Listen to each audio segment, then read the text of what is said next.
Believe it or not, I was a kid once. And while I'm a semi-functional adult these days, this did not come without some cursed experiences I faced as a wee little child. So much so that at one point in my life as a youngster, I was fending for my life inside of my own house, hoping that I wouldn't die, which we'll get to later. Starting things off way back when I was in 5th grade, I had an arch nemesis. It all started the moment we had alphabetical seating assignments on the bus. Believe it or not, this kid had the same name as me. So we were bus buddies for the rest of the school year. Now, I'm not one to ever dislike people, but this was a rare occasion where I genuinely couldn't care less about someone. This kid would mock me, mess with my stuff, especially the Pokemon cards and Nintendo DS I would bring, and even create flat out false rumors and unnecessary drama with everyone on the bus. This dude was tarnishing my name. After months of putting up with my bus buddies' annoying shenanigans, he took it to a new level that completely broke me. Whoa, that's a cool Pokemon card you have there. Let me have a look at it. Hey Bugs 2.0, can I please have my card back? I'm not in the mood today. Sorry, did you say your card? This is mine. The moment someone messes with my Pokemon cards is when I am no longer the nice guy. You have 3 seconds to give that card back, or what? Do you really think I'm scared of you? Wouldn't it be a shame if I were to do this?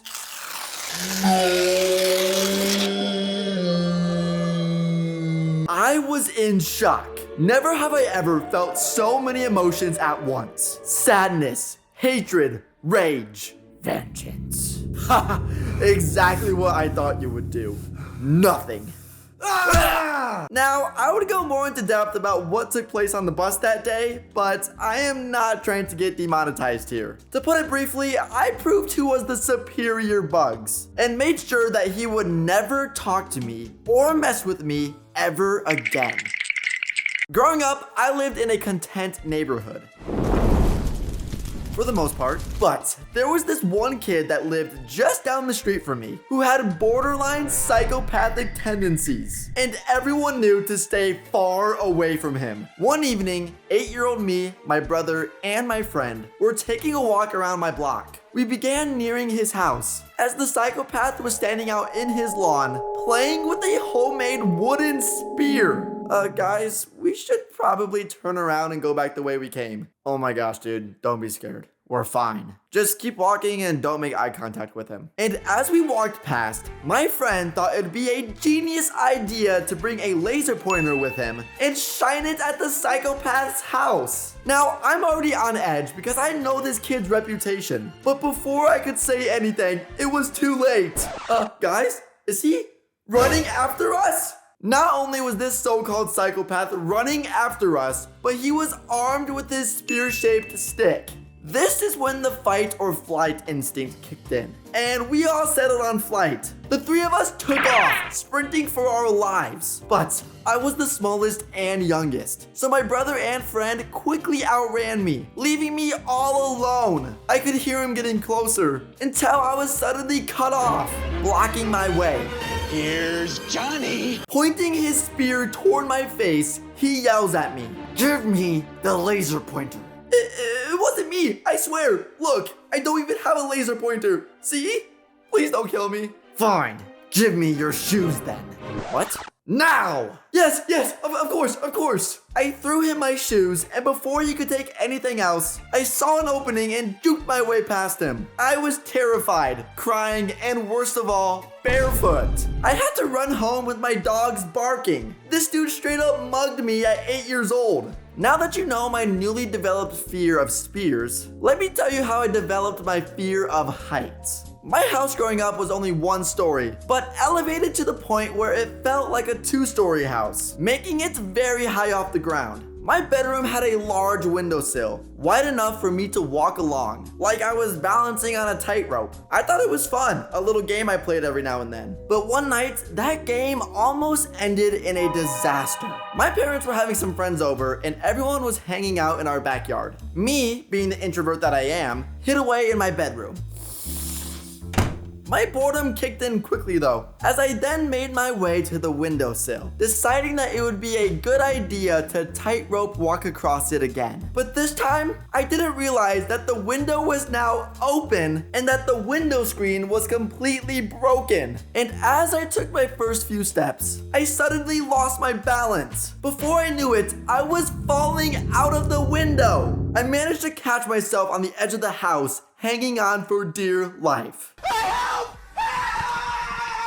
It wasn't long before my parents' friends, who were in the backyard, heard me crying out for help. And to make matters worse, somehow my pants had fallen down to my ankles. So not only am I about to die in front of a huge crowd of adults, but I'm about to do it in my tidy whities. They quickly rushed over and held out their hands, getting ready to catch me from my fall. And the only way for me to get down was to let go and completely fall backwards, hoping they would catch me. Okay, here I come. Wait, Bob, did you watch the football game last night? Oh man, Bill, don't even get me started on that.